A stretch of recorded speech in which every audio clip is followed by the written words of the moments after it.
Tyler Waldrop and I are at Boone Pickens Stadium, where today we watched Oklahoma State lose 38-14 to West Virginia in a historically poor performance for the Cowboys. And I'm being literal when I say historically, because among other tragically awful statistics, Tyler, Oklahoma State possessed the football today less than 17 and a half minutes. It wound up being, from a time of possession total standpoint, it's the least amount of time that OSU has ever possessed the football in a game, ever.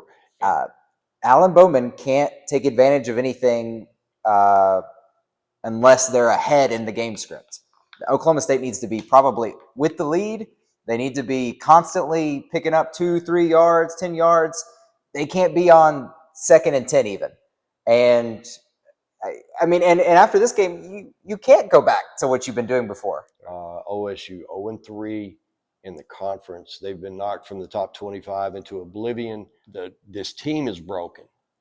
The program is not broken. But it feels like Mike Gundy, after this season, is going to have to make major changes. From 2020, the start of the 2020 season through midway mark of the 22 season, OSU was 25-5. They won 25 of 30 games. And since that point, since midway mark of the 22 season, OSU's 15-13. Utah felt like an anomaly in the moment.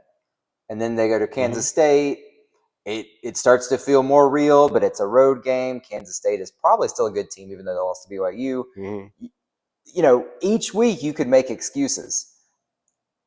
You can't. This is what Oklahoma State is now. I mean, yeah, that's right. 3 weeks in a row. This is what Oklahoma State is right now. Yeah, you have to stop thinking that it's a really good Oklahoma State team that is slumping or has issues. It's just not a very good team. And so, but it is shocking, the inability to run the football. And I mean, to even run the football at a decent clip. And we thought it'd be, you know, a top 10, top 15, top run game team in the nation. And during the ESPN telecast, which I will watch when I get home tonight, apparently the color analyst was speculating as to whether it would be wise for Ollie Gordon to even finish the season at Oklahoma State, considering the risk of injury since they can't block for him. So I thought Oklahoma State was undervalued as a team in the college football playoff discussion. I thought Ollie Gordon had a legitimate chance to be a Heisman finalist. And I'm not saying that's Ollie's fault, but it's none of that. None of that's on the table. Even you can't even build a path, I don't think, where any of that remotely comes up. Yep.